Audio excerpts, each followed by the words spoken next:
What if the most dangerous move Russia made this week wasn't launching a missile or sending more troops into Ukraine? What if it was something far less obvious, say funeral in Tehran, a tense naval encounter in the Baltic Sea, and another round of warnings over Belarus? On the surface, these events appear completely unrelated. One involves Iran mourning its highest-ranking leader. Another centers on a Russian warship confronting a European vessel in one of NATO's busiest waterways. The third focuses on Belarus once again becoming a focal point of military signaling between Russia and the West. But according to publicly available reporting, these incidents may reveal a broader pattern. Rather than isolated crises, they can be viewed as different expressions of the same strategic objective, demonstrating that Russia remains capable of shaping events across multiple regions, even while the war in Ukraine continues to consume much of its military attention. Whether that strategy is succeeding or becoming increasingly risky is what we'll examine today. Let's begin in Tehran. The death of Iran's supreme leader marked one of the most significant political moments in the Islamic Republic's modern history.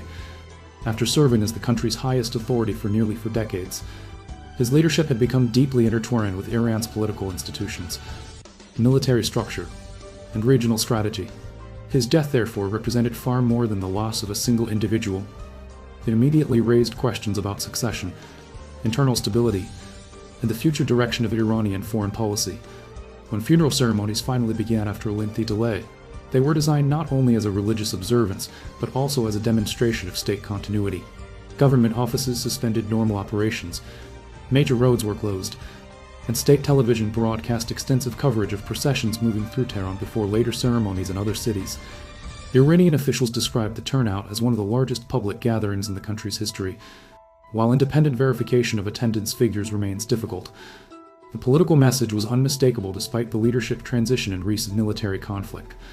The government intended to project unity and resilience both to domestic audiences and to foreign observers. At the same time, military leaders issued fresh warnings that any attempt to exploit the funeral period militarily would provoke a strong response. Such statements fit a familiar pattern in Iranian crisis management, using public ceremonies to reinforce deterrence while signaling that command structures remain functional. However, analysts suggest that the more consequential developments may have been occurring away from the cameras. According to multiple reports, several senior military and security officials who had maintained an unusually low public profile during the recent conflict began repairing during the funeral period. Among them was a senior commander believed to be playing an increasingly influential role inside Iran's evolving decision-making structure. If those assessments are accurate, then the televised images of mourning represented only one layer of the story. Behind the scenes, a new balance of influence may already have been taking shape among Iran's military, political, and religious leadership. That uncertainty helps explain why the list of foreign delegations attending the funeral attracted so much international attention. Most Western governments chose not to send senior representatives. Instead, delegations arrived primarily from countries that maintain working relationships with Tehran despite ongoing tensions with Washington and its allies. Representatives from China, Pakistan, India, several Middle Eastern states, and others attended the ceremonies, each signaling diplomatic recognition without fundamentally altering their broader foreign policy positions. Russia's delegation, however, stood out. Rather than attending personally, President Vladimir Putin dispatched former Russian President Dmitry Medvedev as his special representative.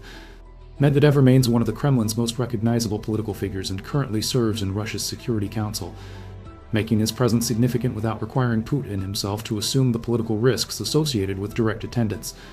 That choice reflected a familiar Russian approach. Moscow demonstrated public solidarity with Tehran while carefully preserving strategic flexibility. Russia expressed support for an regional partner. It stopped short of making any commitment that could draw Russian forces into a broader Middle Eastern conflict. And that balancing act, projecting strength while limiting actual exposure, is not unique to Iran. In fact, over the following days, remarkably similar patterns would emerge hundreds of miles away in the Baltic Sea and along NATO's eastern frontier, suggesting that these seemingly separate events might all be pieces of a much larger strategic picture. If Tehran illustrated Russia's diplomatic posture, the Baltic Sea revealed how that same strategy is being applied at sea. Unlike the Black Sea, where Russia's naval operations have been heavily constrained since the beginning of the war in Ukraine, the Baltic remains one of Moscow's most important maritime lifelines. It is a primary outlet for much of Russia's energy exports to global markets, and under Western sanctions, protecting those export routes has become an increasingly important national security objective. According to publicly available reports, One recent incident captured this reality with unusual clarity. A tanker carrying Russian crude oil, operating under a Panamanian flag and reportedly linked to what Western officials commonly describe as Russia's shadow fleet, was transiting the Baltic toward the Danish Straits. The vessel had already been sanctioned by multiple Western governments, reflecting broader efforts to restrict Russia's energy revenues. As a German Coast Guard vessel approached the tanker, a Russian naval corvette reportedly intervened, radioing warnings and positioning itself between the tanker and the German ship. No shots were fired, and the situation eventually de-escalated. But the message was unmistakable. Russia was no longer relying solely on legal arguments or diplomatic protests to protect sanctioned commercial shipping. It was visibly using military assets to escort vessels that remained economically important to the Russian state. To understand why this matters, it's worth looking beyond the individual encounter. Since sanctions expanded after 2022, Russia has increasingly depended on older commercial tankers operating through complex ownership structures, third-country registrations, and frequently changing operators. These vessels often transport crude oil outside traditional Western shipping networks, allowing Russian exports to continue despite financial restrictions. Open-source intelligence has documented hundreds of such voyages over the past several years. Some analysts also report that certain vessels periodically disable automatic identification systems or conduct ship-to-ship ship cargo transfers, making cargo origins more difficult to verify. While the exact scale of these practices remains debated, most maritime analysts agree that the shadow fleet has become a critical component of Russia's export strategy that gives every successful voyage strategic value. Each tanker reaching international markets generates revenue that helps sustain Russia's broader economy. From Moscow's perspective, protecting these shipments is not simply about defending commercial interests, it is about preserving one of the country's remaining financial lifelines under sanctions. This is where military strategy intersects directly with economics. Deploying a warship alongside an oil tanker costs relatively little compared to the value of the cargo being protected. More importantly, it forces European governments into a difficult position. Should Coast Guards continue inspections if doing so risks a confrontation with an armed Russian naval vessel? Should environmental organizations or civilian authorities continue monitoring these ships if military escorts are becoming increasingly common? Every hesitation benefits Moscow. Military planners often describe this type of behavior as operating below the threshold of open conflict, rather than initiating combat. The state gradually expands what it considers acceptable behavior, testing how competitors respond without triggering a full-scale military crisis. In strategic studies, this is sometimes referred to as gray-own competition. The objective is not necessarily to win a battle. The objective is to normalize new patterns of behavior. If Russian naval escorts repeatedly challenge European vessels without meaningful consequences, those actions may gradually become accepted as the new operational environment in the Baltic Sea. According to several European security assessments, similar encounters have become more frequent over the past year, particularly around key maritime routes connecting Russian ports to the North Sea. Environmental organizations monitoring sanctioned shipping have likewise reported increasing shadow fleet activity moving through northern European waters. Whether every reported incident reflects deliberate escalation remains open to debate.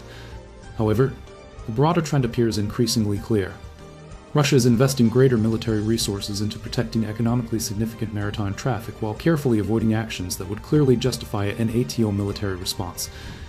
That same balance between calculated pressure and controlled restraint also appears elsewhere, because while Russian warships were asserting themselves in the Baltic, another front much closer to an ATO territory was becoming increasingly important. This time, the focus was not commercial shipping.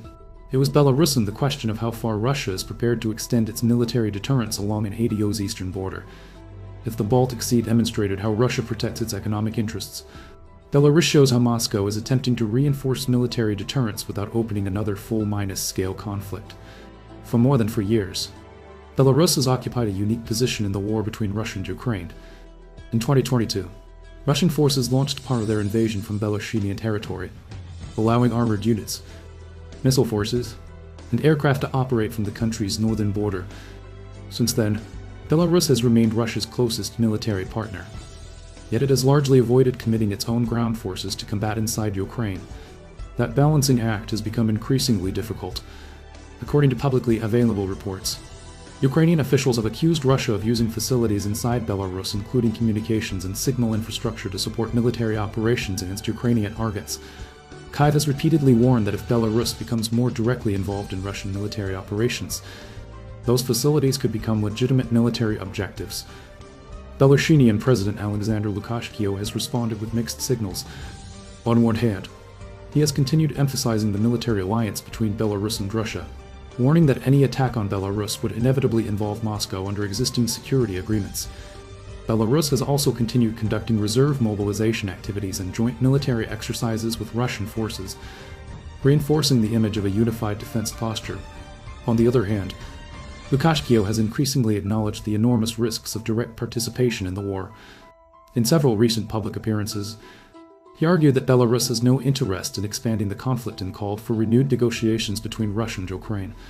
More notably, he admitted that if fighting expanded across the entire Belarus minus Ukraine frontier, defending such a long border would present enormous military challenges even for Belarus and Russia operating together. That admission attracted considerable attention among military analysts. For decades, Lukashenko has projected an image of absolute confidence in Belarus' security partnership with Moscow. Publicly acknowledging operational limitations is unusual for a leader who has traditionally emphasized strength and stability above all else. If his comments reflect genuine concern rather than political messaging, they suggest Minsk recognizes the dangers of becoming fully integrated into Russia's military campaign. Meanwhile, military cooperation between Russia and Belarus has continued to deepen. Russia has deployed additional strategic systems to Belarus, including nuclear-capable missile platforms, while both countries have conducted joint exercises involving nuclear delivery procedures. Officials from both governments insist these activities are defensive in nature, intended to strengthen deterrence rather than prepare for offensive operations. Nevertheless, their timing has drawn international attention. These exercises come amid a broader deterioration of European arms control mechanisms and continued uncertainty surrounding Russia's long-term military posture, although estimates of Russian group numbers inside Belarus vary considerably and remain disputed among analysts. Most independent assessments agree that Russian military infrastructure in the country has expanded significantly since 2022. For NATO planners, that creates a persistent challenge. Belarus now serves not only as Russia's closest military partner, but also as a strategic platform positioned directly adjacent to Poland, Lithuania, and Latvia, all NATO members. This geography matters. Any military activity inside Belarus inevitably attracts close attention from neighboring alliance members. Increasing surveillance operations, intelligence collection, and military readiness across NATO's eastern flank. According to several media reports, Western officials have also expressed concern that future tensions could emerge through limited incidents rather than large-scale offensives. These could include border violations, drone incursions, electronic warfare activities, or other ambiguous events designed to create political uncertainty without triggering a conventional war. Whether such scenarios ultimately occur remains speculative. However, they reflect a broader reality of modern strategic competition.